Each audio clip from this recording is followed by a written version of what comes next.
தோழர்களே, நாம் இன்று காணப்போகும் காணொளி மண்ணுக்கேற்ற மார்க்சியம் எது என்பதை பற்றி தான் இன்றைய கருத்துக்களை முன்வைக்க போகிறோம். இது ரொம்ப பொதுவாக நீண்ட காலமாக நடந்து கொண்டிருக்கிற ஒரு விவாதம். அதாவது பொது உடைமை கட்சிகளினுடைய வெற்றி பெறாததுக்கு காரணங்களாக இது முன்வைக்கப்படும். முக்கியமாக வைக்கப்படக்கூடிய விஷயங்கள், இங்கே பெரியாரி அம்பேத்கரிசம் தான் இங்கே மண்ணுக்கேற்ற மார்க்சியம் ஒரு கருத்தாக்கங்கள். அப்புறம் இங்கே சாதிலாம் இருக்கிறதுனால மார்க்சியம் இங்கே பொருந்தாது அப்படின்னு சொல்லக்கூடிய கருத்துக்கள். இது எல்லாமே ஒரே வகைப்பட்டது தான். அப்போ மார்க்சியம்னா என்னன்றதே இங்கே புரிந்து கொள்வதில் சிக்கல் இருப்பது என்பது தான் இங்கே வளர்ச்சி அடையாததுக்கு காரணம். அந்த பலவீனத்தை கருத்தியல் ரீதியான ஒரு வளர்ச்சி இல்லாத ஒரு பலவீனத்தை மற்றவர்கள் பயன்படுத்துகிறாங்க. அதுதான் விஷயம். இவங்க ஆனால் இவங்க என்ன பண்ணுறாங்க அப்படின்னு சொன்னால், இங்கே இருக்கிற சாதியை புரிஞ்சிக்கல, அதனால தான் தோல்வின்னு சொல்கிறாங்க. பெண்களை இப்போ கேட்டால் பெண்களை பற்றி இது பண்ணல, அதனால தான் தோல்வி அப்படின்னு சொல்லுவாங்க. ஒவ்வொருத்தரை கேட்டாலும் அவங்க சொல்லுவாங்க. ஆனால் உண்மை என்னென்னா,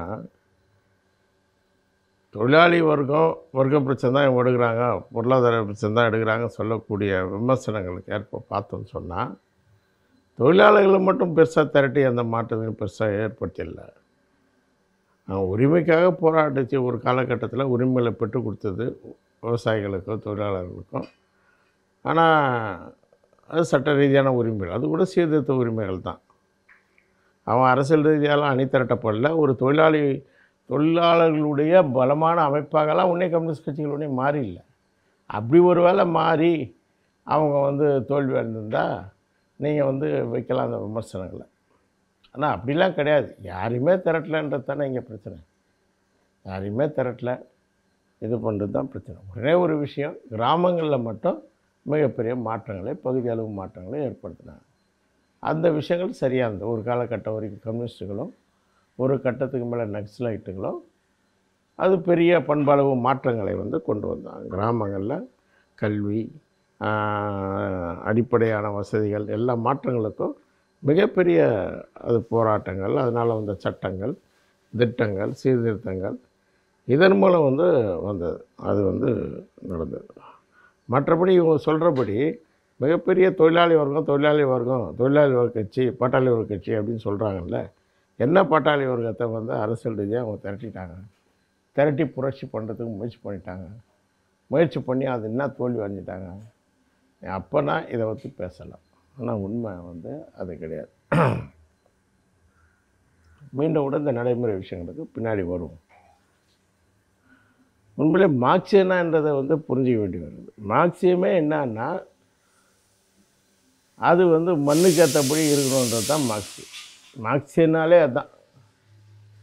மார்க்சியனாலே மண்ணுக்கு ஏற்றதை ஆய்வு செஞ்சு, அங்கே இருக்கிற புறநிலையை, சமூக நிலையை ஆய்வு செய்து, அங்கே இருக்கக்கூடிய மாற்றங்களை ஏற்படுத்தணும். எந்த வர்க்கங்கள்லாம் தூக்கி எறியப்பட வேண்டியது, அங்கே என்ன சமூக உற்பத்தி நிலவுகிறது, அந்த சமூக உற்பத்தியில் யார் எதிரிகள், யாரை எந்த மக்கள் ஒடுக்கப்படுறாங்க, சுரண்டப்படுறாங்க அப்படின்னு சொல்லி அவங்களை திரட்டி சமூக மாற்றத்தை பண்ணுவது தான் மார்க்சியத்தினுடைய அடிப்படையான விஷயமே.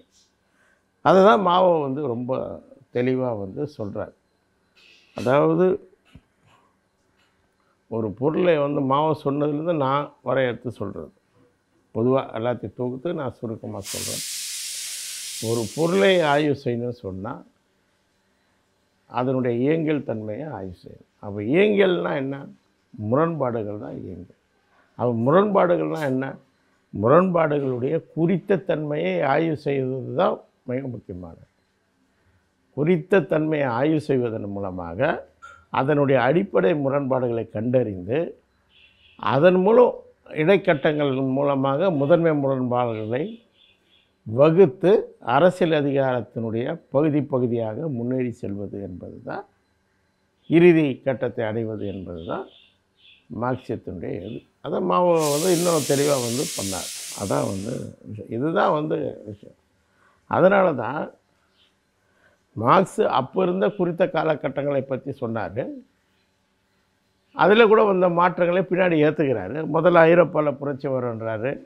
ஆனால் புரட்சி வந்து அங்கே வளர்ச்சியடைந்து வரல. ஏன்னா அங்கே சீர்திருத்தங்கள்னால, அப்புறம் வெளியில் போய் சுரண்டுவதன் மூலமாக அங்கே ஒரு கணிசமான இது வந்து நலத்திட்டங்களை வந்து அந்த அரசுகள் செய்ய முடியுது. அதனால் காயடிக்கப்படுறாங்க. அந்த சமூகம் வந்து காயடிக்கப்படுது, திசை திருப்பப்படுது. அப்போ என்ன ஆகுதுன்னா, அவர் வந்து ரஷ்யாவை சொல்கிறார். ரஷ்யா வந்து ஒரு புரட்சி களமாக இருக்குது. அங்கே ஒரு பின்தங்கிய உற்பத்தி முறை இருந்தால் கூட அங்கே புரட்சி வருவதற்கான வாய்ப்புகள் இருக்குதுன்னு கடைசி காலகட்டத்தில் சொல்கிறாரு. அதை ஒட்டி தான் பின்னாடி வந்து பிளக்னிவ் சொல்கிறதும், லெனின் வந்து சொல்கிறதும், நாம் ரஷ்யா வந்து ஒரு புரட்சி களம் அப்படின்னு சொல்கிறதும். அதுக்கப்புறம் அவங்க அங்கே அதுக்கான குறித்த திட்டங்களை ஆய்வு செஞ்சு, அங்கே என்னென்ன குறிப்பான விவசாயத்தை பற்றி மட்டும், அங்கே இருக்கிற உற்பத்தியை மட்டும், நிலவள உற்பத்தி மட்டும் 3 ஆண்டுகள் ஆய்வு செய்கிறார் லெனின். ஆய்வு செய்து தான் வந்து அந்த நாட்டுப்புற ஏழைகளுக்குன்னு திட்டத்தை வைக்கிறாரு. அதில் தான் வந்து அரைநிலையுடைமை அப்படின்றதாரு. அது மட்டும் இல்லாமல் முதலாளி அங்கே இருக்கிற நிலக்கிழார்களை கேபிட்டல் லேண்ட்லார்ட்ஸ், அதாவது மூலதன நிலக்கிழார்கள் அப்படின்னு சொல்லி ஒரு வரைக்கிறார். அதுதான் வந்து அப்போ அது அந்த சூழலுக்கேற்ற அதை கண்டுபிடிக்குது. அதுதான் மண்ணுக்கேற்ற மார்க்சியம். அதே போல் அங்கே இருக்கிற தேசிய இன சிக்கல்கள், அப்போ தேசிய இன சிக்கல்கள் உலக அளவுக்கான வரையறைகளும் வரையறுக்கிறாரு. அப்போ நார்வே ஸ்வீடன்லேருந்து புரிந்து போகிறத வந்து வரையறுக்கிறாரு. ஒரு பொது வாக்கெடுப்புகள் மூலம் போகிறத வந்து ஒரு ஜனநாயகபூர்வமான ஒரு இதுவாக வந்து அங்கீகரிக்கிறாரு. அது ஒரு முக்கியமான வழியாக வந்து முன்வைக்கிறார், பொது வாக்கெடுப்பின் மூலம் போகுது அப்படின்றத. அதே போல் தான் அங்கே இருக்கக்கூடிய விஷயங்கள், புரட்சிகளில் எந்த புரட்சி எந்த கட்டத்தில் நடத்தணும், இது வந்து என்ன எதிர்ப்புரட்சி கட்டம், புரட்சி கட்டம், இதெல்லாம் வரையறுக்கிறாரு. அரசியல் ரீதியாக அங்கே குறித்த பிரச்சனைகளை வந்து எதிர்க்கிறாரு. புரட்சியினுடைய சமூக ஜனநாயகத்தினுடைய 2 போர்த்தந்திரங்கள்ன்றது ஜனநாயக புரட்சியும் சோசியலிச புரட்சியும் முன் வச்சு போகிறாரு. இதுதான் அதனுடைய குறித்த விஷயங்கள். அதுதான் மண்ணுக்கேற்ற மார்க்சியம். அந்த லெனினியம் அப்படின்னு சொல்கிறோம்ல, அது ஒரு மண்ணுக்கேற்ற மார்க்சியம் அப்படின்றத வந்து நிலைநாட்டியது. அப்புறம் அன்றைக்கி வளர்ந்திருந்த முதலாளித்துவனுடைய குறித்த சூழல்களையும் அது வந்து பொதுத்தன்மையும் ஆய்வு செய்யுது. குறித்த தன்மை மட்டும் இல்லாமல் ஒரு பொதுத்தன்மையை ஆய்வு செய்யும்போது அது லெனினிசம் அப்படின்ற ஒரு தத்துவார்த்த விதமாக அது வந்து வளர்ந்து போகுது. அப்படி தான் ஒவ்வொருத்தர் புரட்சிகளும். ஓசிமின் வந்து அவர் வேறு வகையான புரட்சி வைக்கிறார். 2 திட்டமே வைக்கிறாங்க அவங்க நாட்டில் வந்து. அதாவது என்ஜினியர் பிரிண்ட்டு போட்டு பில்டிங் பண்ணுற மாதிரி அவர் புரட்சியை வந்து பிரிண்ட்டு போட்டு அவர் பண்ணார். அப்போ அங்கே 2 புரட்சிகளையும் முன்வைக்கிறாங்க. அங்கே என்னென்னா, ஒரு வடக்கு பக்கம் வந்து வட வியட்நாமில் வந்து ஜனநாயக புரட்சியை நிறைவேற்றி சோசியலிச புரட்சிக்கான திட்டம் வைக்கும்போது, அங்கே வந்து இன்னொரு பகுதிக்கு வந்து தேசிய விடுதலையை வைக்கிறார். தேசிய விடுதலைன்றது அங்கே இருக்கிற அரச வம்சத்தோடையே வந்து சேர்ந்து வந்து செய்யணுன்ற திட்டத்தை வைக்கிறார். அப்போ அது வந்து அங்கே இருக்கிற ஒரு குறித்த விஷயம். அப்படி தான் மாவோ வந்து அங்கே இருக்கக்கூடிய சீனாக்கான இதில் வந்து அங்கே வார்லாட்ஸ்லாம் இருக்கிறாங்க. அப்போது ஒரு நீண்ட கால மக்களுத்த பாதையில் இங்கே என்ன பண்ணும், தொடக்கத்துலேருந்து ஆயுத போராட்டம். ஏன்னா இங்கே வார்லாட்ஸ் இருக்கிறதுனால, அதாவது போர்க்கிழார்கள் இருக்கிறதுனால துவக்கத்துலேருந்து இங்கே ஆயுத போராட்டம் நாம் வந்து இங்கே வந்து நடத்தணும் அப்படின்ட்டு அவர் வந்து அங்கே இதுக்கான சூழலுக்கு ஏற்ப வைக்கிறாரு. அது மட்டும் இல்லாமல் தத்துவார்த்த பங்களிப்பும் மாவோ வைக்கிறார். அதனால தான் நம்ம இன்றைக்கி மாவோயிசம் என்ற ஒரு தத்துவமாக அதை வந்து இன்றைக்கி மார்க்சியம் வளர்ந்துருக்கிற ஒரு தத்துவமாக அதை வந்து ஒரு பொது அம்சங்களுக்கு, ஒரு பொது கோட்பாடுகளுக்கு நாம் வந்து, அதாவது பொது கோட்பாடுனா அனைத்தின் தழுவிய தன்மைகளுக்கு, அதாவது அனைத்தின் தழுவிய தன்மைனா மாறாதது எது வந்து எல்லா பொருள்களும் வந்து மாறிக்கொண்டே இருக்கணும் இப்போ மார்க்ஸ் சொல்கிறாருன்னா, அது அனைத்தின் தழுவிய தன்மை. இயங்கியல் ரீதியாக தான் எல்லாமே வந்து இயங்கியலாக தான் எல்லாம் இந்த இயற்கை, சமூகம், சிந்தனை எல்லாம் இயங்கி கொண்டு இருக்குதுன்னு மார்க்சியம் சொல்கிறது. அது வந்து ஒரு அனைத்தின் தழுவிய தன்மை. முரண்பாடுகள் மூலம் தான் வந்து எல்லாமே செயல்படுறது அப்படின்றது தான் ஒரு அனைத்தின் தழுவிய தன்மை. அப்போ அந்த ஒரு குறித்த தன்மையை பார்க்கணுன்றது வந்து ஒரு அனைத்தின் தழுவிய தன்மை. அந்த குறித்த தன்மையில் இருக்கிற அம்சங்களை பார்க்கும்போது அது வேறுபடும். அதுதான் வந்து அந்த குறித்த விஷயம். அதுதான் அந்த மண்ணுக்கேற்ற மார்க்சியம்.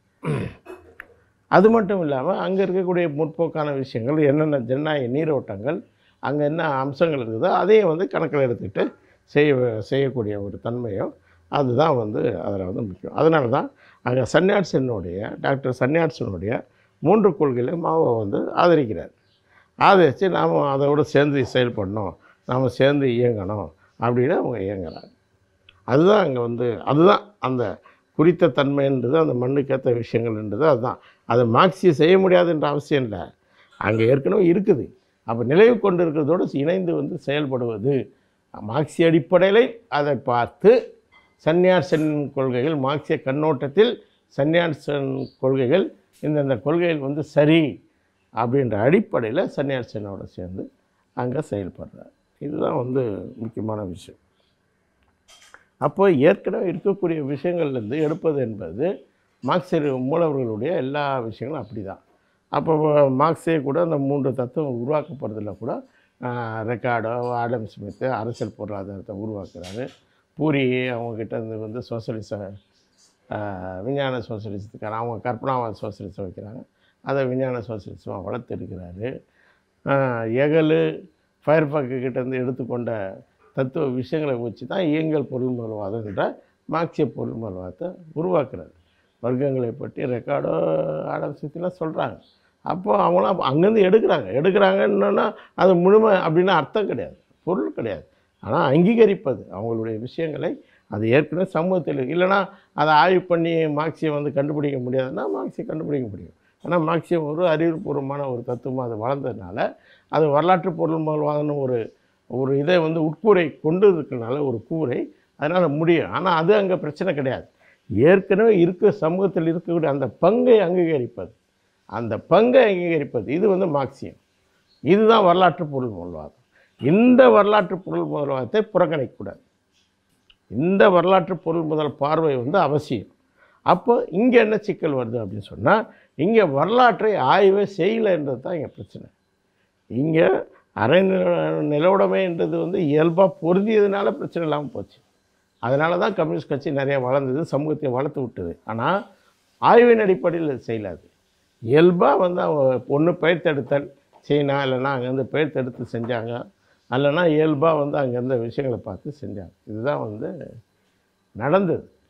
அப்போது இங்கே ஆய்வின் அடிப்படையில் ஒரு வரலாற்று பொருள் பார்வையில் வந்து இங்கே வந்து எதையும் வந்து இவன் செய்யலைன்றது தான் அப்போ விஷயம். அப்போது வரலாற்று பொருள் முதல்ல பார்வையில் எந்தெந்த விஷயங்கள் முற்போக்கு பார்த்து ஆட்டியிருக்குது, எது வந்து எந்த அளவுக்கு அது செஞ்சுருக்குதுன்றதை வந்து ஒரு ஆய்வு வந்து கட்டாயம் தேவை வரலாற்று ரீதியாக. அப்படி வந்து இங்கே வந்து ஒரு ஆய்வு செய்யப்படல. அந்த ஆய்வு செய்யும்போது தான் நமக்கு வந்து தெரியக்கூடிய விஷயங்கள் என்னவாக இருக்குதுன்னு சொன்னால், பிராமணியம் என்பது வந்து தொடர்ச்சியாக ஒரு ஆளுவர்கள் கருத்தியலாக இருந்து கொண்டு இருந்திருக்குது. தன்னை மாறி மாறி தகவமைச்சிருக்குது. பண்டைய காலகட்டத்தில் பண்டைய பிராமணியம் என்பது வர்ணம், பெண்ணடிமைத்தனம், சடங்குகள், மூட நம்பிக்கைகள் என்றதாக அது வந்து பண்டைய இதில் இருந்தது. அது சூத்திர நிலவுடைமை சமூகம். அது இருந்த பகுதிகள் வந்து வடக்கு,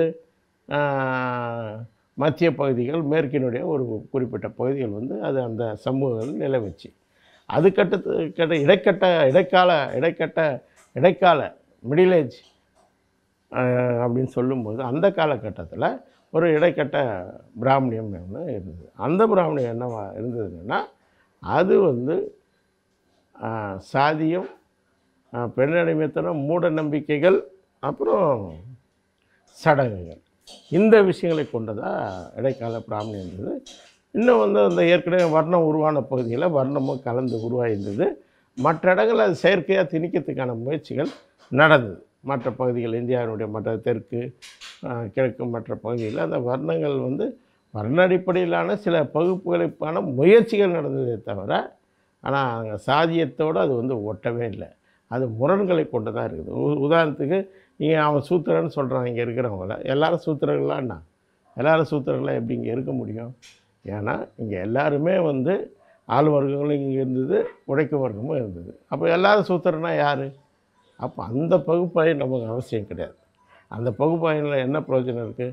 ஒரு பிரயோஜனமும் இருக்குது. பிராமணர்கள் சொன்னாங்கன்றதுக்காக நாம் வந்து சூத்திரர்கள் நாமெல்லாம் நாமெல்லாம் இது அப்படின்னு வந்து இது பண்ண வேண்டிய அவசியமே கிடையாது. நம்மளே அந்த அளவுக்கு அப்படி வகுத்து கொள்ள வேண்டிய அவசியம் கிடையாது. இதனுடைய விளைவு என்ன ஆகுது? உடனே ஒவ்வொருத்தரும் நான் சூத்திரன்ல, நான் சத்திரியர், நான் சத்சூத்திரர், நான் சூரியகுல வம்சம், அந்த வம்சம், ஆண்ட பரம்பரைன்றதை நோக்கி போகிறாங்க. அப்போ இதுதான் வந்து அதுக்கான ஒரு முக்கியமான அடிப்படையாக இருக்குது. அப்போ நாம் அதை வந்து ஏற்றுக்கொண்ட வேண்டிய அவசியம் கிடையாது. அப்போது அந்த வரலாற்று பொருள் பார்வையில் போகும்போது தான் இதெல்லாம் வந்து தெரியுது. அப்போ இன்றைக்கு வரும்போது அது என்ன இருக்குது? அவன் வந்து ஆளுவர்க்க கருத்தியில் இந்த கருத்தியில் இன்றைக்கி வைக்கிறான். அப்போ அவன் கடந்த காலத்தில் இருக்கக்கூடிய அந்த விஷயங்களை அப்படியே தொடர்றான். அதாவது வர்ணம், சாதி, பெண்ணடிமைத்தனம், மூட நம்பிக்கைகள், சடங்குகள், இதை வந்து தொடர்ந்து ஒரு இந்துத்துவான்ற கான்செப்டுக்கு கொண்டு வராங்க. இந்துத்துவான்ற ஒரு கான்செப்டை கொண்டு வர அதே சமயத்தில் நவீன கூறு அது முதலாளித்த கூறு முதலாளித்தமாக வளர்ந்து போகுது. அப்போ முதலாளித்தமாக இது வளரும்போது இங்கே வந்து இந்தி அப்படின்ற ஒரு தேசிய கூறுகள், இந்திய தேசியம், இந்திய தேசிய மொழி அப்படின்ற ஒரு தன்மையில் ஒரு நவீன கூறுகளாக இதை வந்து கொண்டு வராங்க. இதெல்லாம் தான் இதனுடைய குறித்த விஷயங்கள். இதுதான் மண்ணுக்கேற்ற மார்க்சியம், இதுதான் மண்ணுக்கேற்ற மார்க்சியம். அப்போது இந்த போக்குகளை ஒட்டி அப்போ இது மட்டும் இல்லாமல் இங்கே இருக்கிற சமூக கட்டமைப்பு இது என்றைக்குமே ஒரே சமூக கட்டமைப்பில் என்றைக்குமே இருந்தது இல்லை. அக்கம் பக்கமாகவே ஏற்றத்தாழ்வுகளான உற்பத்தி முறைகள் வந்து இங்கே இருந்துருக்குது. இன்றைக்கு கூட இருக்குது. நம்ம பார்க்கலாம். இன்றைக்கி ஒரு பக்கம் தண்டகாரண்யா போல் 2 கோடி மக்களை கொண்ட இனக்குழுக்கள் பழங்குடி வாழக்கூடிய பழங்குடி உற்பத்தி முறை நிலவுது. ஒரு அரைத்தன்மையில் நீங்கள் முதலாளித்து உள்ளே புகுந்ததுனால அது ஒரு அரைத்தன்மைக்கு மாறுது. ஆனால் அவங்க வாழ்வியல் முறை எல்லாத்தையும் நம்ம பார்க்க முடியும். ஒரு இனக்குழுக்களை நம்மளால் பார்க்க முடியுது.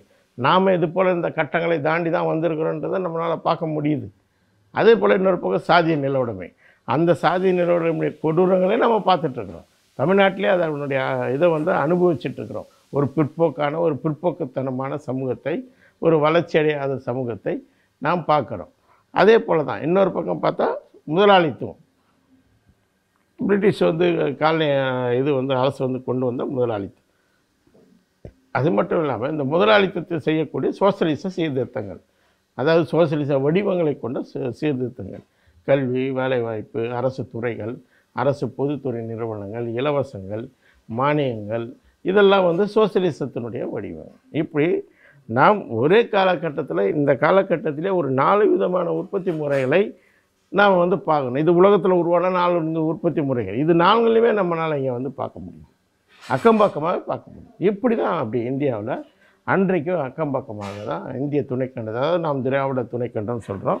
இந்த திராவிட துணைக்கண்டத்தில் முழுக்க வந்து இப்படி ஒரே சமூக அமைப்பு அப்படின்றது தெற்காசியா முழுக்க கிடையவே கிடையாது. அப்போ அதனுடைய விளைவு வந்து தொடர்ச்சியாக, அதாவது இந்த தெற்காசியை முழுமையாக ஆட்சி அதிகாரம் பண்ணவங்கன்னு யாருமே கிடையாது, ஒருத்தர் கூட வந்து கிடையாது. அப்போ அசோகர் வந்து ஒரு குறிப்பிட்ட அளவு வந்து ஆண்டார்னு சொன்னால், வடக்கு முழுக்க ஆண்டார்னு சொன்னால், தட்சிண பீடபூமி அதாவது தெற்கை வந்து அவர் ஆட்சி செய்ய முடியல. அதுக்கப்புறம் வந்து குப்தர்களும் வெறும் வடக்கை மட்டும்தான் அவங்க வந்து ஆட்சி செய்தாங்க. பெரிய பேரரசுன்னு சொன்னால் குப்தர்கள் பேரரசுன்னு சொல்லலாம். அதுக்கப்புறம் வந்தது வந்து சோழ பேரரசு. பல்லவ பேரரசுலாம் வந்துருக்குது, ஆனால் அது மிக பெருசுன்னு சொல்ல முடியாது. ஆனால் சோழ பேரரசு வந்து பிற்கால சோழர்கள் பேரரசு வந்து முழுக்க தென்னிந்தியா மட்டும் இல்லாமல் இந்த பக்கம் ஆசிய நாடுகளில் கூட அது வந்து போய் பரவி இது ஒரு பலமான அரசுகளாக இருந்தது. அப்போ அந்த குறித்த தன்மையை ஆய்வு செய்யும்போது தான் இந்த 3 அரசுகள் தான் இங்கே இருக்கக்கூடிய சமூக கட்டமைப்புகளை உருவாக்கிறது. அதுதான் வந்து பார்க்கணும். ஒரு சமூக கட்டமைப்புகளை, ஒரு வர்க்க சமூகத்தை உருவாக்கணும்னா மிகப்பெரிய பலம் வாய்ந்த அதிகார இது வந்து அவசியம். அது பேரரசு காலகட்டங்களிலே உருவாக்க முடியும். இயல்பாக உருவாகுதெல்லாம் வந்து ஆயிரக்கணக்கான வருஷங்கள் ஆகும்.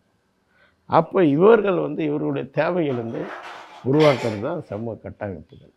இதுதான் குறித்த விஷயம். இதுதான் மண்ணுக்கேற்ற மார்க்சியம். இதை ஆய்வு செய்து தான் மார்க்சியம். அப்போ இதை ஆய்வு பண்ணும்போது என்ன ஆகுது? மகத அரசு காலகட்டங்களில் சூத்திர நில உடைமை சமூகம், அதாவது வடக்கு மத்திய பகுதியில் மத்திய பகுதியை வச்சு மத்திய பகுதி மேற்குகளை சூத்திர நில உடைமை சமூகம் உருவாக்கப்படுது மகத அரசில். அது ஒரு பலமான அரசாக இருக்குது. அது வந்து உருவாக்குது. அது உருவாக்கும்போது அது இனக்குழுக்கள் எல்லாரையும் உள்ளே இழுத்துட்டு வராங்க. அப்போ அப்போ வந்து பெரும் பாய்ச்சலில் உற்பத்திகளை கொண்டு போக வேண்டிய தேவை இருக்குது.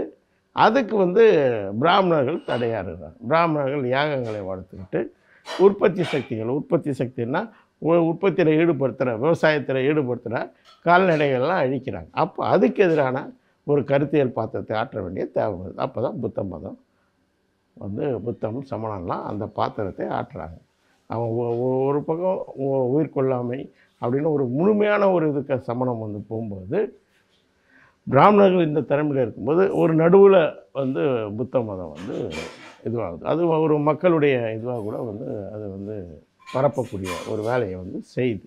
அப்போ யாகங்களை தடுத்து வந்து நிறுத்தி வருகிற வேலைகளை அவங்க செய்கிறாங்க. யாகங்களை தடுத்து நிறுத்து கால்நடைகளை வந்து விவசாயத்தில் உற்பத்தியில் ஈடுபடுத்துறதுக்கான விஷயங்களை செய்கிறாங்க பெருமளவு. அதாவது என்ன விஷயம்னா, விவசாயம் எல்லா காலகட்டத்திலும் எல்லா காலத்துலையும் கூமுட்டைங்க பேசிகிட்டு இருக்கிறாங்க. விவசாயம் எல்லா காலத்திலும் இருக்குது இல்லை, ஒவ்வொன்றும் எல்லா காலகட்டத்திலும் இருக்குது, கால்நடை எல்லா காலத்திலும். ஆனால் அதை அடிப்படையாக கொண்ட சமூகமாக மாறும்போது அது வேறு. நிலத்தை அடிப்படையாக கொண்ட நிலம்தான் சொத்து. நிலம் யார் அதிகம் வச்சுக்கிறாங்களோ அவங்க தான் அரசனாக ஆக முடியும். அவன் தான் கிராமத்தில் நிலக்கிழாராக ஆக முடியும், பெரும் நிலங்களை வச்சுட்டு இருக்கிறவங்க.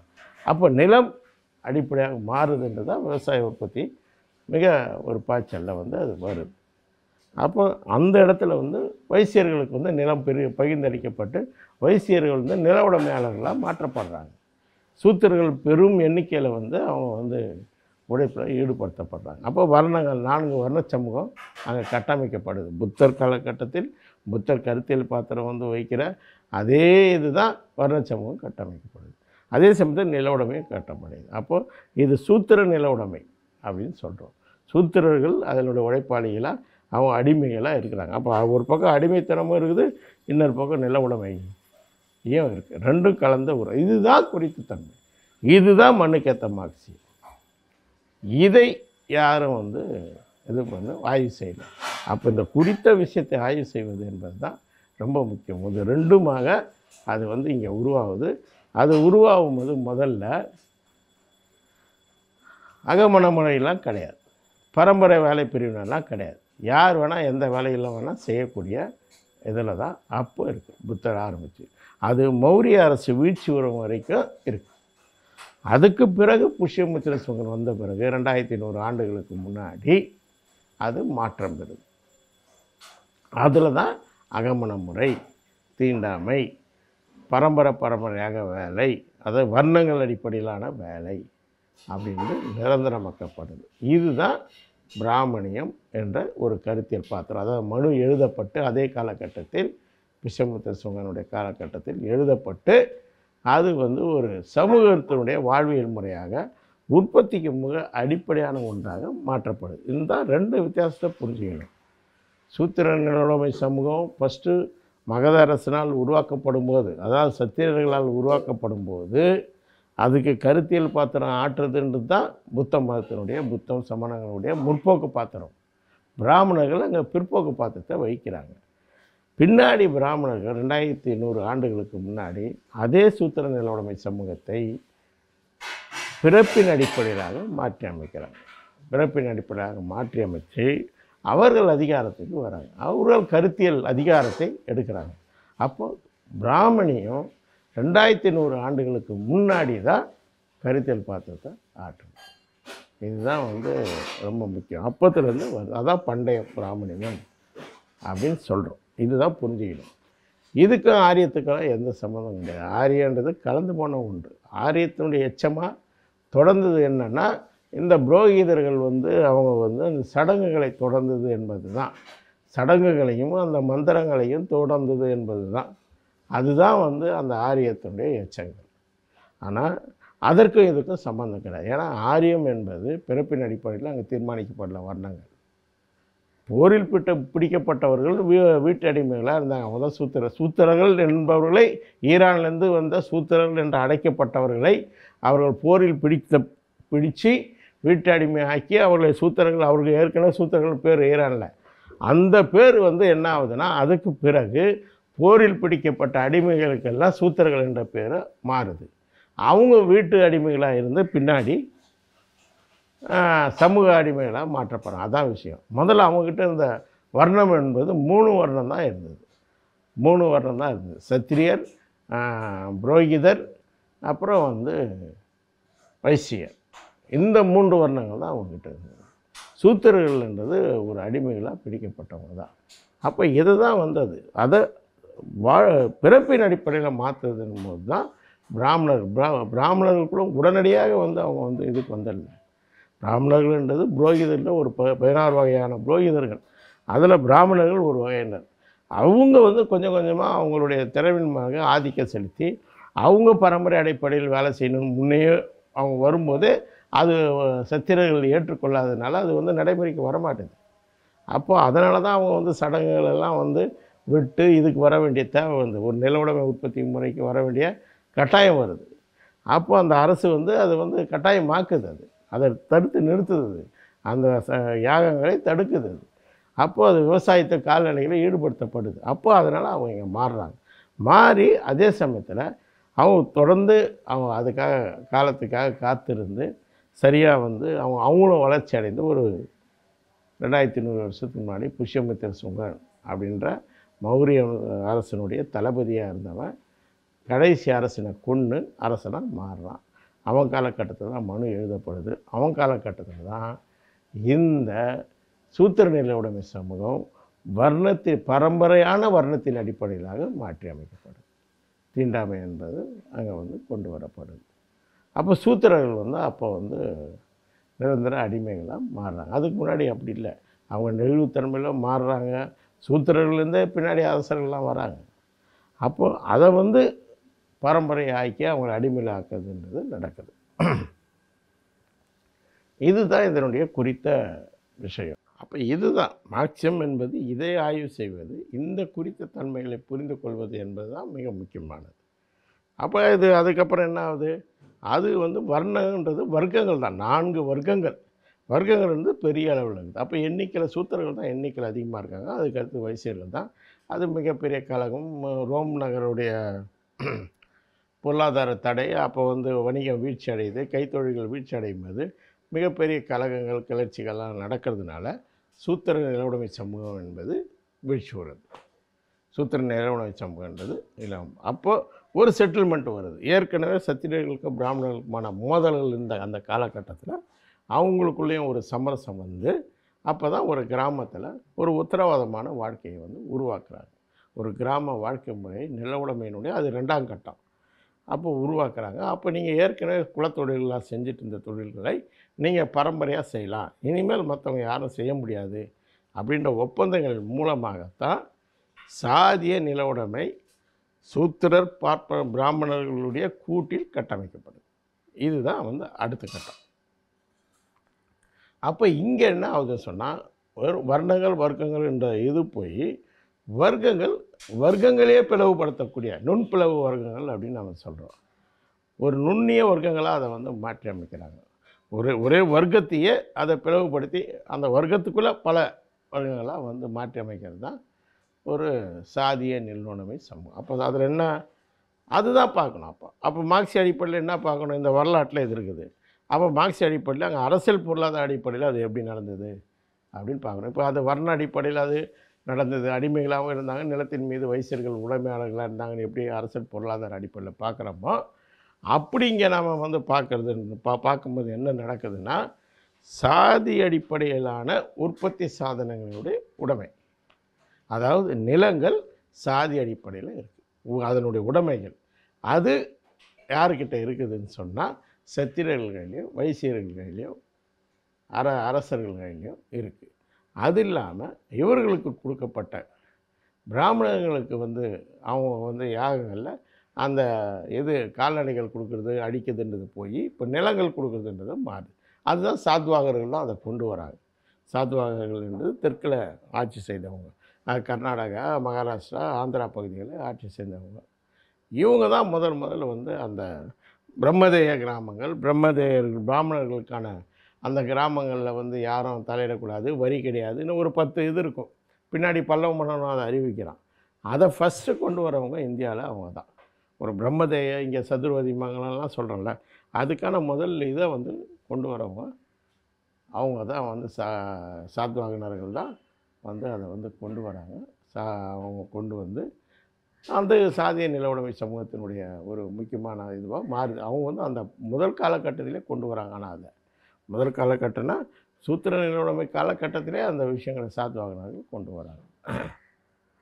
அதுக்கடுத்தது நாம் பார்த்தோன்னா சாதி உடைமை அப்படின்னு சொன்னால் உற்பத்தியில் அந்த ஈடுபடக்கூடிய வேலை பிரிவினைகள் ஒவ்வொரு தொழிலுக்கும் யார் யார் அப்படின்னு வரையறுக்கப்படுது. அப்போ தொழில் அடிப்படையிலான வேலை பிரிவினை, ஒரே உற்பத்தியிலும் வேலை பிரிவினைகள் இருந்தது. ஒரே உற்பத்தியில் கூட எந்த வேலைகளை எந்த சாதியினர் செய்யுதுன்றது வந்து அது வந்து அங்கே பிரிக்கப்பட்டது. அப்போ வேலை பிரிவினை என்பது இங்கே சாதி அடிப்படையிலானதாக மாறுது. அப்போ உற்பத்தி சக்திகள் அப்படின்னு சொல்லும்போது அதில் வந்து உழைப்பு சக்திகளாக வந்து நம்ம பார்க்கக்கூடிய முக்கியமான அம்சம் யார் அப்படின்னு பார்த்தா, ஒன்று அப்போ ஏற்கனவே அந்த பகுதிகளில் சூத்திரர்களாக இருந்தவங்க, அந்த பகுதியில் ஏற்கனவே சூத்திரர்களாக இருந்தவங்க உழைப்பு சக்திகளாக மாறுறாங்க. உழைப்பு சக்தியெல்லாம் வந்து அவங்க மாறுறாங்க. அதுக்கப்புறம் அந்த கிராம சமூகங்களை ஏற்றுக்கொள்ளாதவங்க,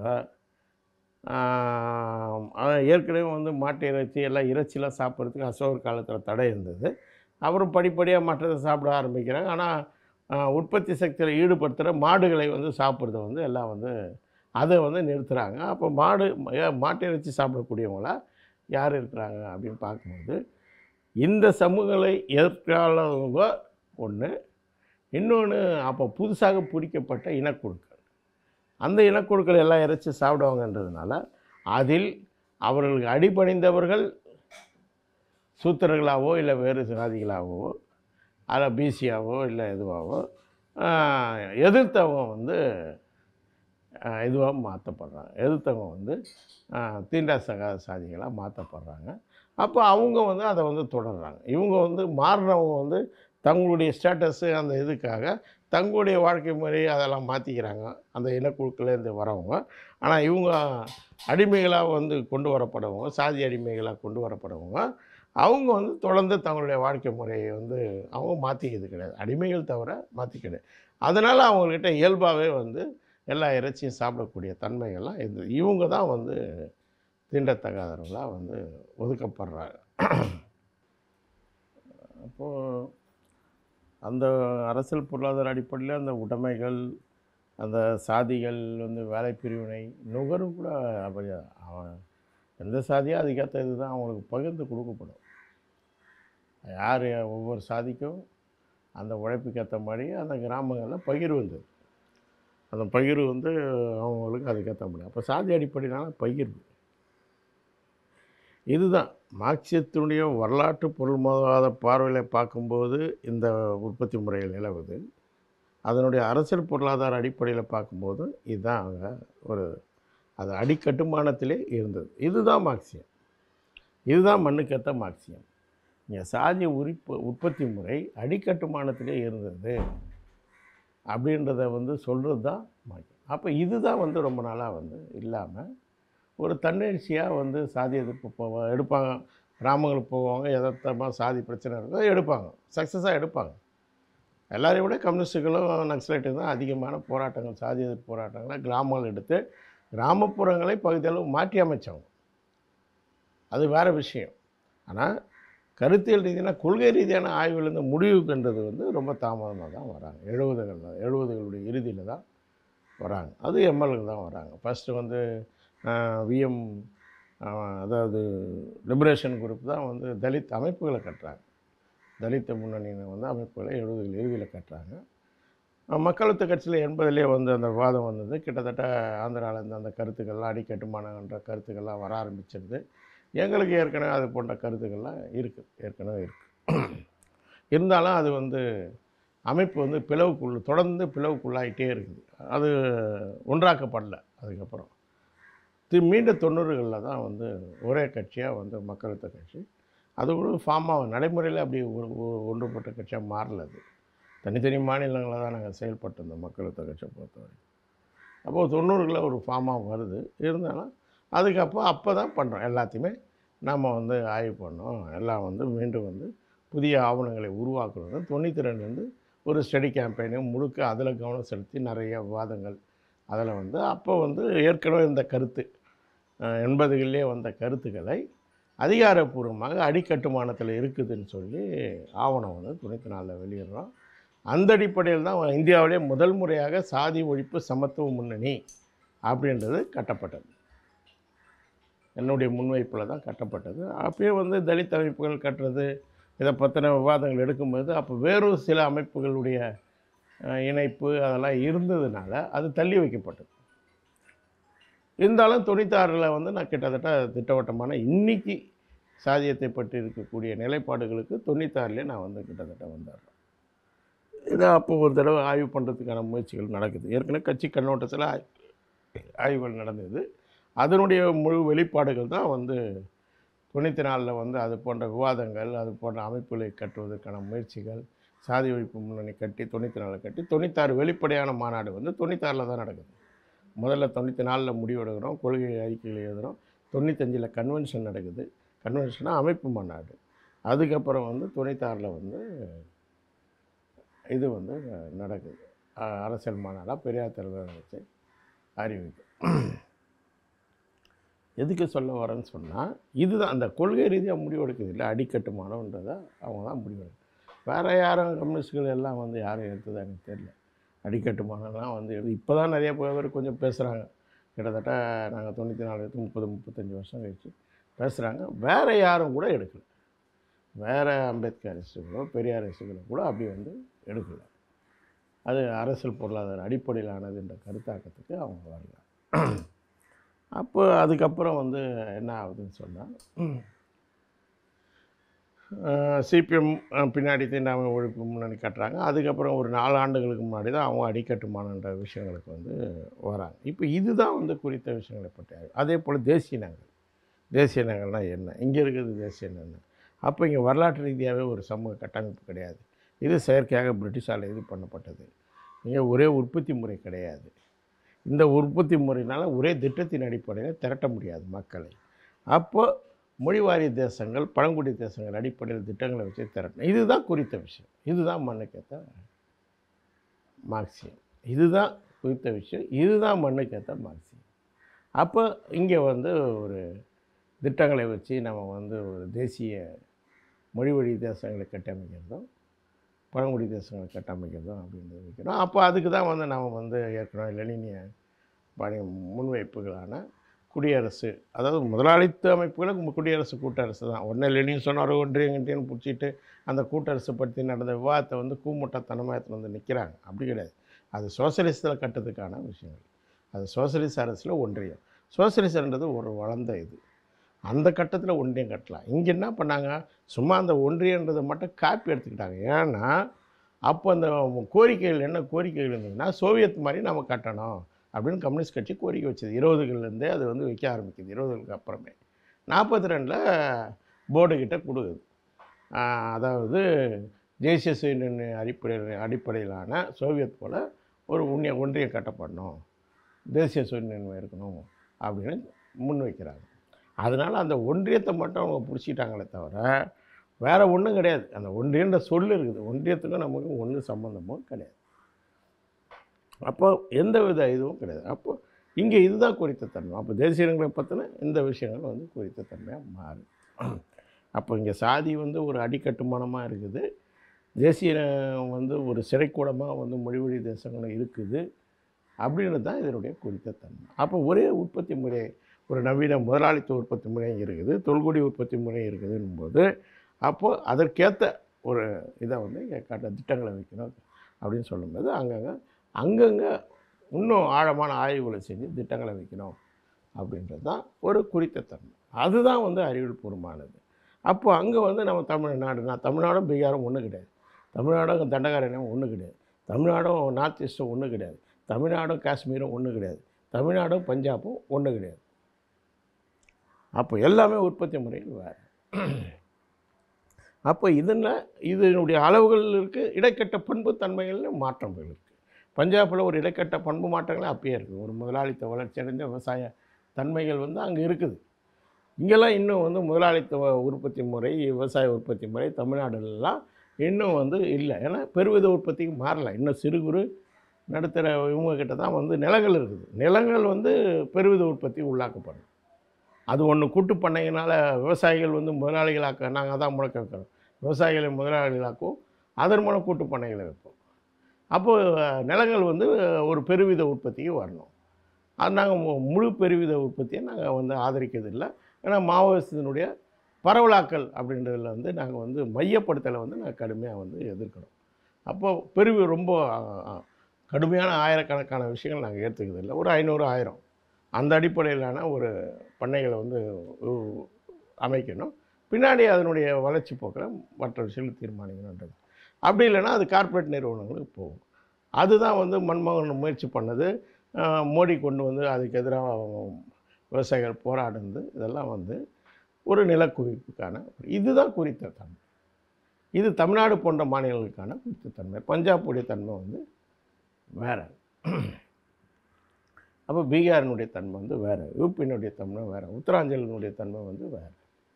இதுதான் நம்ம வந்து புரிஞ்சிக்க வேண்டியிருக்கு. அப்போ இவைகள் தான் குறித்த தன்மை, எல்லாமே வேறு வேறு. அதே போல் வந்து இப்போ தமிழ்நாடே எடுத்துக்கிட்டால் கூட, இந்த தமிழ்நாடே எடுத்துக்கிட்டால் கூட ஒன்றும் கிடையாது. தமிழ்நாடே கூட ஒன்றாலாம் இருந்தது கிடையாது. குறிப்பிட்ட சில சமயங்கள் அது சோழர்கள் ஆட்சியில் மட்டும்தான் இருந்தது. பிற்கால சோழர்கள் ஆட்சியில் மட்டும்தான் ஒன்று இருந்தது. மற்றபடி அதிகாரம் யாருக்கிட்ட இருக்குதோ அவங்களுக்கு வந்து மற்றவங்க கட்டுப்படுவாங்க. பல்லவர்கள் ஆட்சியில் அங்கே இருக்கிற பாண்டியர்கள் இவங்களுக்கு கட்டுப்பட்டு இருந்தாங்க, அவ்வளோதான். ஆனால் இவங்க வந்து அரசு வந்து நேரடியாக கிடையாது. ஆனால் சோழர்கள் பிற்கால சோழர்கள் ஆட்சியில் தமிழ்நாடு முழுக்க வந்து ஒரே சமயம் பிற்கால சோழர்கள் காலகட்டத்தில் மட்டும்தான் இன்றைக்கி இருக்கிற தமிழ்நாடு முழுமையானது. அப்போ ஒரு தமிழ்நாடுன்னு ஒன்று கூட கிடையாது. அப்போ இது வந்து இன்றைக்கி நாம் வந்து இந்த நிலம் வந்து உருவாயிருக்கு. இந்த நிலத்தில் கூட இதனுடைய குறித்த தன்மை பார்க்கும்போது இதுவும் வந்து பல வட்டாரங்களை வந்து கொண்டு இருக்குது. ஒரு 6 வகையான வட்டாரங்களை வரலாற்று ரீதியாக 6 வகையாக இந்த மக்கள் அந்த புவியியல் நிலப்பகுதிகளை சார்ந்து பிரிஞ்சு வேறு வேறு வாழ்க்கை முறைகளை கொண்டு இருந்துக்கிறாங்க. அவங்க அந்த வட்டாரங்களில் கூட வேறு வேறு சாதிகள் வந்து அங்கே வந்து ஆதிக்க சாதிகள் எல்லாம் வந்து இருந்திருக்குதுன்றது தான் தமிழ்நாட்டு வரலாறு கூட. அதுதான் இன்றைக்கி ஒன்றிணைக்கிறதுக்கு தமிழர்களாக ஒரு தமிழ் தேசியமாக ஒன்றிணைத்து தடையாக கூட அது இருக்குது. இந்த வட்டாரங்களாக வட்டார சாதிகளாக இவங்க பிரிந்து இருக்கிறது என்பது நமக்கு வந்து ஒரு தமிழ் தேசியத்தை கட்டமைக்கிறது கூட தடையாக இருக்குது. இதுதான் இதனுடைய குறித்த தன்மை. இதுதான் இந்த குறித்த இதை உடைக்க வேண்டியிருக்குது. அப்போ அங்கே இருக்கிற பெரும்பான்மை சாதிகள் வந்து ஆதிக்கத்தின் கீழே அந்த சாதியை சேர்ந்த பிற்போக்கு சக்திகள் தமிழர்களாக ஒன்றிணைக்காமல் அவங்க வந்து தடுக்கிறாங்க. ஒரு தமிழ் தேசியத்தை வந்து கட்டமைக்கிறதுக்கு அவங்க தடையாக இருக்கிறாங்க. அப்போ இதெல்லாம் தான் வந்து இதனுடைய குறித்த தன்மை. எப்படி வந்து ஒட்டுமொத்தமாக எல்லாரும் ஒருங்கிணைஞ்சு வந்து இங்கே செயல்பட ஒரு கூட்டரசாக கூட செயல்பட முடியாமல் ஒரே தேசம் ஒரே குடையின் கீழே வரணும்னு சொல்லி கார்ப்பரேட் முதலாளிகளுக்கு இவங்க வந்து இது ஆர்எஸ்எஸ் கும்பல் வந்து சேவம் பண்ணுறதுக்காக அந்த முழக்கங்களை வைக்கிறாங்களோ, ஒரே நாடு ஒரே இது வந்து ஒரு மார்க்கெட்டுக்காக வைக்கிறாங்க. இதுதான் வந்து குறித்த தன்மை.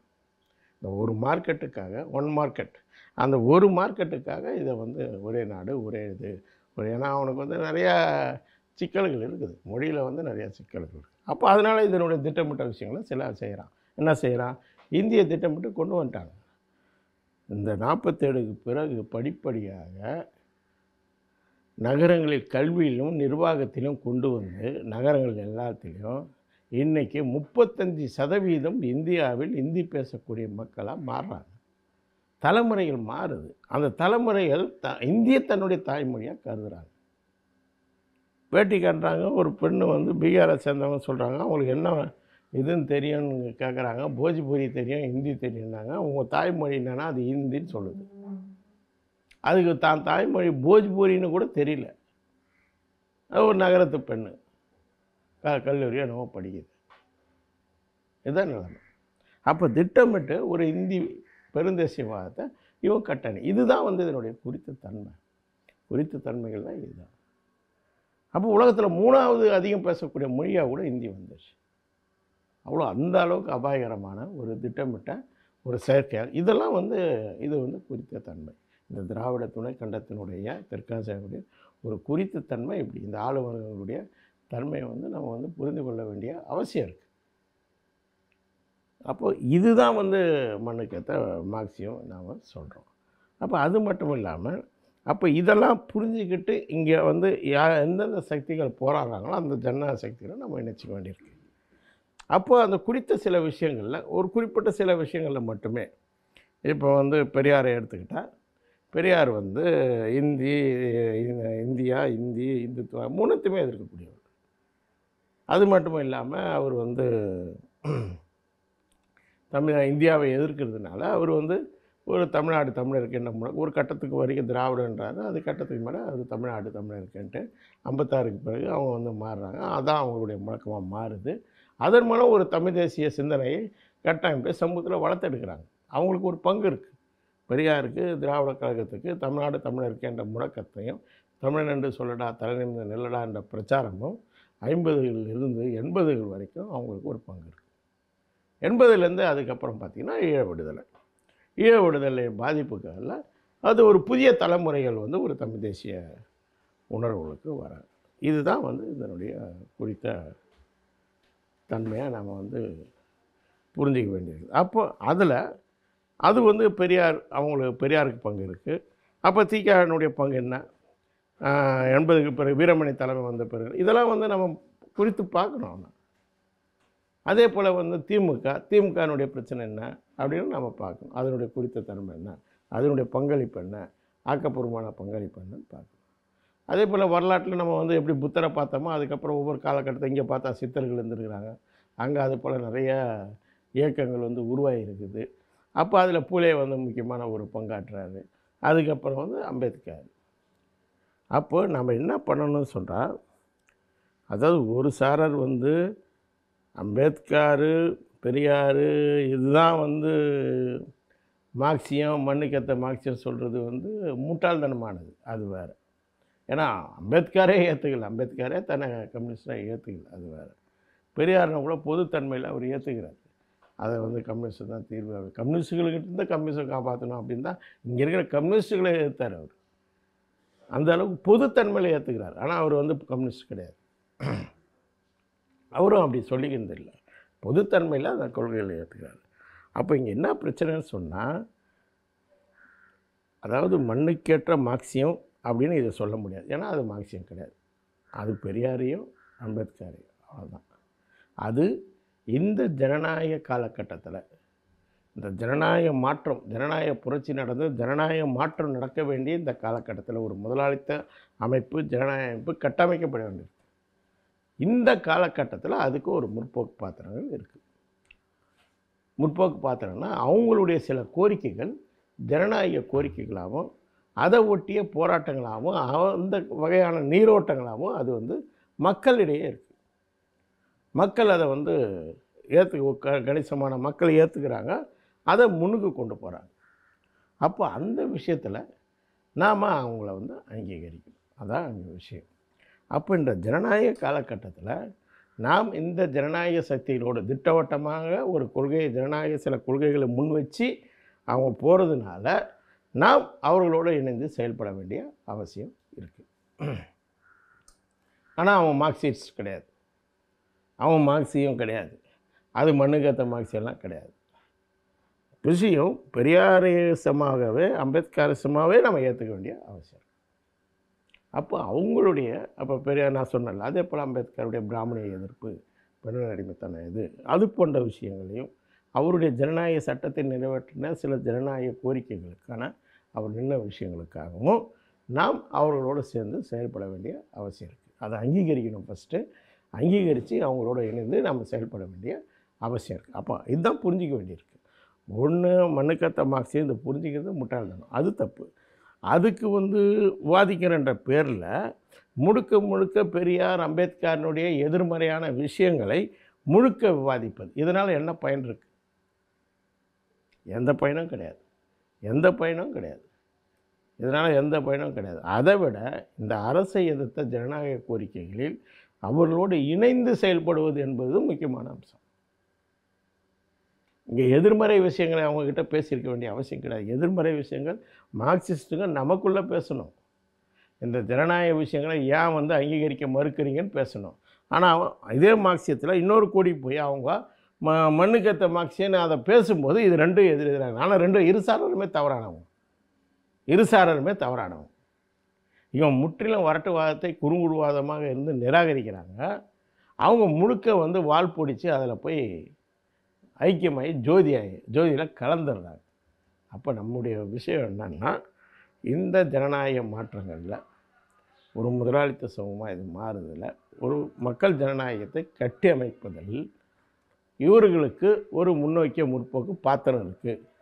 அவர்களுடைய கோரிக்கைகள் ஜனநாயக கோரிக்கைகள், நாம் வைக்கக்கூடிய கோரிக்கைகளில் அது ஒரு பகுதி, முழுமை கிடையாது, பகுதி.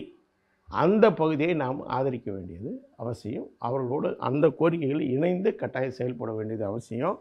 இந்த காலகட்டத்தில் நீண்ட காலகட்டத்துக்கு, இந்த ஜனநாயக காலகட்டத்துக்கு நீண்ட காலகட்டத்துக்கு வரக்கூடிய சக்திகள் என்பதையும் புரிஞ்சுக்கணும். எப்படி அங்கே வந்து சன்னியாட்சனை வந்து மாவை வரையறுத்தாரோ அந்த தன்மையில் உடனே ஒப்பிடுக்கு ஓடிடுவாங்க. அந்த வார்த்தைக்கு தயவுசெய்து போயிடாதீங்க. சாராம்சத்தை சொல்கிறேன். உடனே வடிவம் சார்ந்து இது சொன்னாரா அது சொன்னாரா இது சொன்னார் அந்த இதுக்கெல்லாம் போகாதீங்க. சாராம்சமான விஷயம், சாராம்சமான முக்கிய இதுவாக இருக்கக்கூடிய சாதிய ஒழிப்பு, பெண்ணடிமைத்தனம், பிராமண எதிர்ப்பில் அம்பேத்கரிஸும் பெரியாரிஸும் ஒன்றா இருக்காங்க. நம்மளோட அவங்களோட பயணிக்க முடியும் நம்மளால். அதே போல் இந்தியா இந்துத்துவன்ற சக்திகளில் ஒரு அவங்கள எதிர்த்த ஒரு குறிப்பிட்ட ஜனநாயக போராட்டங்கள், சட்டவாத போராட்டங்களில் நாம் நிச்சயம் பெரியாரிஸ்டுகளோடு இணைந்து செயல்பட முடியும் அப்படின்றத புரிஞ்சுங்க. ஏற்கனவே அப்படி தான் செயல்பட்டுட்டு இருக்கிறோம். அப்போது இந்த விவாதமே அர்த்தமற்றது. மார்க்சியம் என்பதே மண்ணுக்கேற்றது தான். அதனுடைய அம்சமே அதுதான். குறித்த விஷயங்கள் இருப்பது தான் மார்க்சியம். குறித்த விஷயம் அந்த சூழ்நிலைகளில் புற சூழலை கணக்கில் எடுத்துக்கொண்டு ஒரு அகநிலை பாத்திரம், முன்னோக்கிய அகநிலை பாத்திரம், அதான் மார்க்சியத்தினுடைய முக்கியமான அம்சம். அதனுடைய முக்கியமான அம்சமே முன்னோக்கிய அகநிலை பாத்திரம். அகநிலை பாத்திரம்னா சும்மா வந்து யதார்த்தமாக நாங்கள் வந்து செயல்பட்டுனுக்கிறோன்றதா அல்ல. ஒரு முன்னோக்கிய அகநிலை பாத்திரம் வந்து அவசியம் அப்படின்றது தான் வந்து நம்ம வந்து பார்க்கணும். அதுதான் மார்க்சியம்.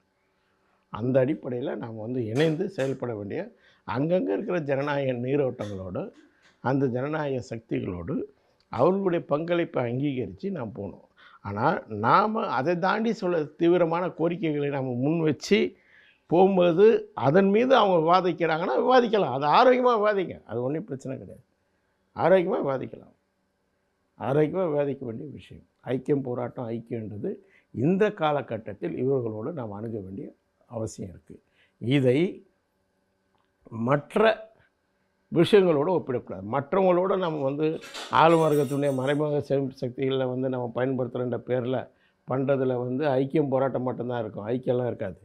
ஆனால் இந்த சக்திகள் மக்கள் ஜனநாயக புரட்சி என்ற இந்த கட்டத்துக்கு இவர்களோட ஐக்கியம் போராட்டம் ஐக்கியம் என்ற அடிப்படையில் இணைந்து செயல்பட வேண்டியது அவசியம்.